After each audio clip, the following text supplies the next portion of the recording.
Welcome to Let's Talk Tourism.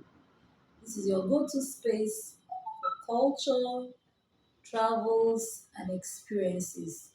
Today, I have with me here a tourism guru, a specialist, a practicing tourism professional of over 24 years. Is it 24, 26 years, 26? 26 years Oh, actually. my bad, 26 years. So today I have a distinguished gentleman, Mm.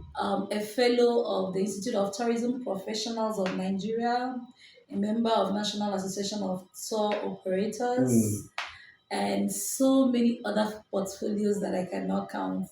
Maybe I'll just allow him to give a little rundown of his the titles, the many titles he has accrued for himself in the tourism space. With me today is Mr. Ubang Ekpokon. Welcome to the studio, Mr. Thank Ekpe. you, Mfonobong. Good morning, viewers. It's actually going to be a long dossier, if I must say, because Please make it brief. what God has given to me since I started the business of tourism, it's so much. But I think for the purpose of this program today, Yeah. I will just say, I shall just mention a few. I am a member of the Nigerian Hotel and Catering Institute. I'm also a member of the Africa Travels Association. I'm also a member of the African Tourism Development Board, and a lot more, which I wouldn't want to mention because of time.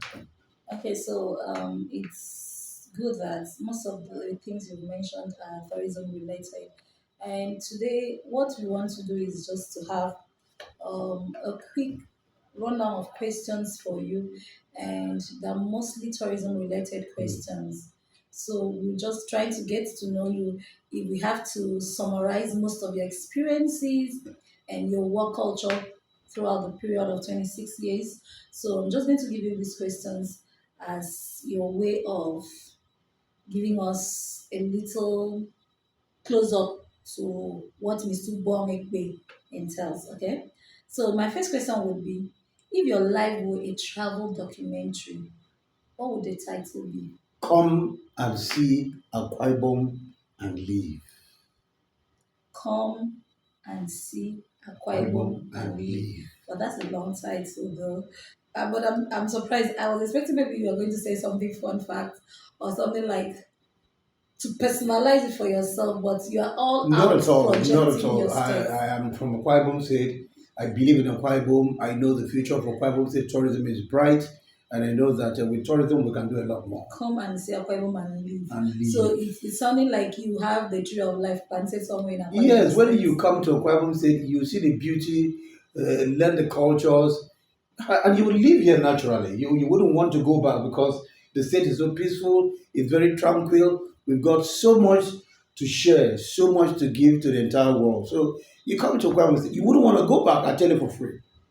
Okay, it's still in almost in line with what you just answered. I don't know how this other question will go, your response to this, but let me still throw the question out and see what the answer will be. What destination changed your life the most and Whoa, why? the destination that changed my life and changed my perspective, it's South Africa. When Not I, Akwa Ibom. not Akwa Ibom, when I visited South Africa, Okay. I realized that everything they do there was in tourism. They have a place where you can go and just watch people dance, and even when nobody's watching, they're dancing. Okay, they're just dancing. Performing. They perform, and you get into a cab. The taxi driver begins to talk with you and tells you about the tourism relics, tourism potential that they have in South Africa. Begin to tell you about Nelson Mandela and all of that. Everything around them is centered around tourism, and that's why there was some time some years ago where you had South Africa recording as the most visited country in Africa. So I was inspired by Okay, what I so saw in so South so in a Africa. sense, everywhere you were going to, everybody was like an ambassador of tourism, Everybody promoting was their talking about country, tourism.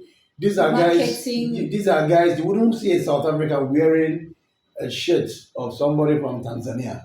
Oh, All they do there is that they wear what belongs to their country. They are oh. so fanatic about their country, You know, and which is what I always want for my you know state. that's very important because when you go to a place, the way the people in that place speak about the place is what will mar or make the place. Correct. Because when you're being negative towards your place, oh, this is our place, don't go out at night, so Mm, it's risky. You know what you're saying is what the visitors. But when you exactly are so. promoting your country and like you need to be here, you need to be here. Even if you didn't have plans to go to those places, you'll be like, "Ah, I need to go there and see what is happening."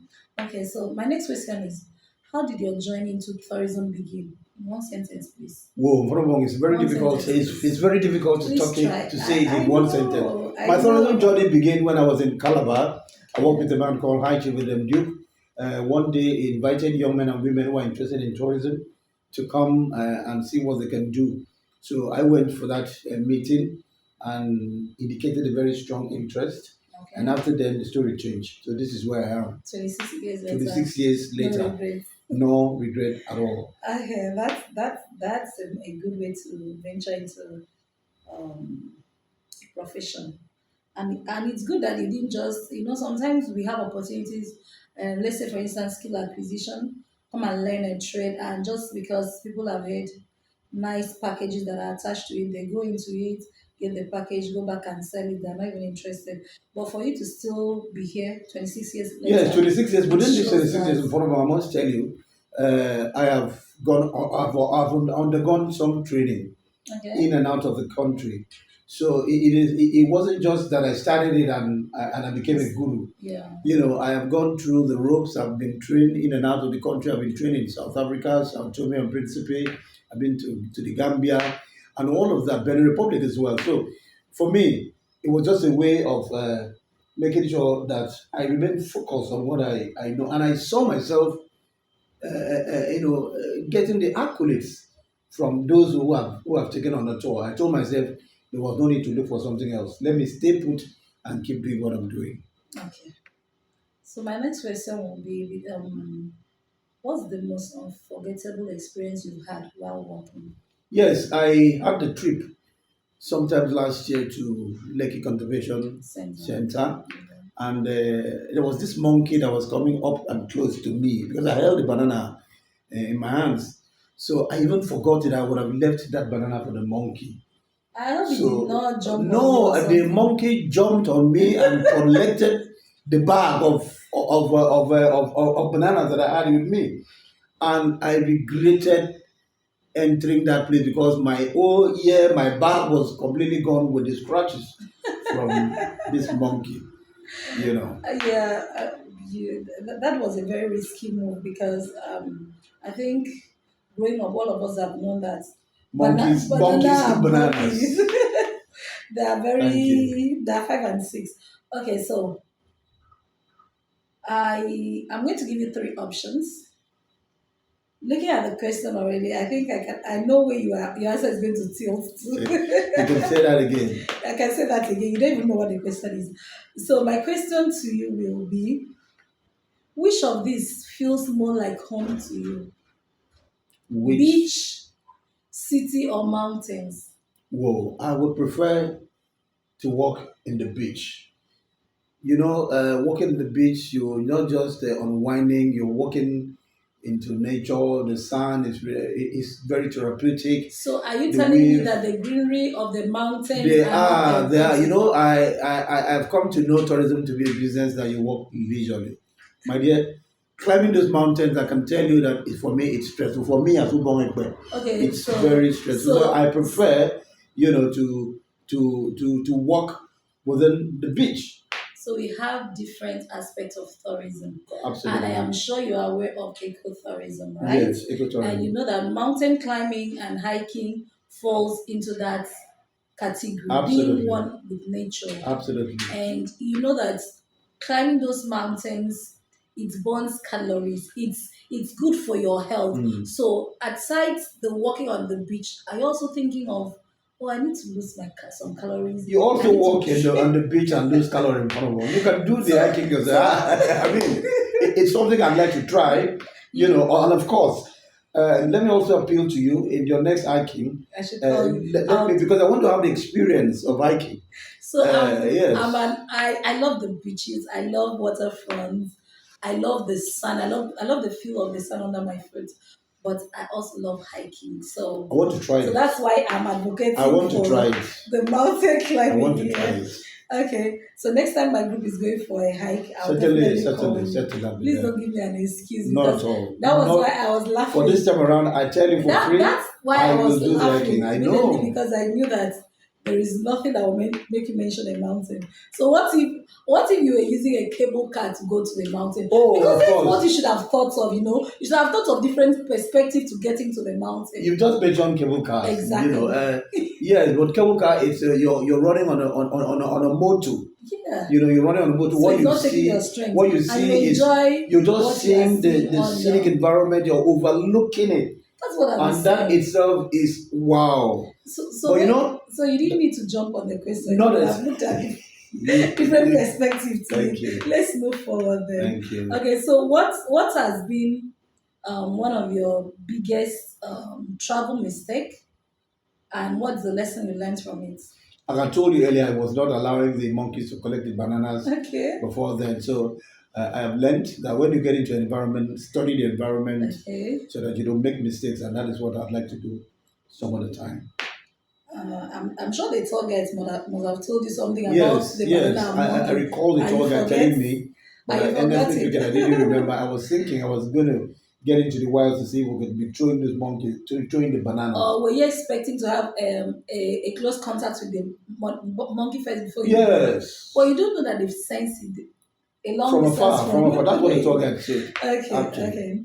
So I have another question for you, and this question would be: past or present, anywhere around the world, as a tour guide that you are, who is one person you feel you should take for a tour?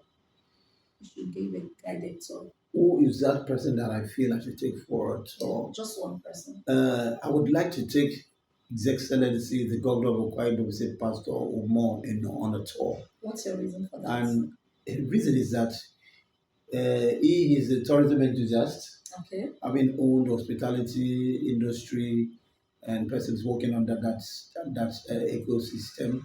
He understands the language, but I'd like for him to see the other side of Akwa Ibom State that he has not seen. Because as a governor, he has other things to do, but I would like to show him some of the relics that has made Akwa Ibom proud. Some of the relics that if we bring it to the front burner, the entire world will come to our state. So this is my earnest desire, and I would like to take Okay. him on that solo tour, just a solo tour.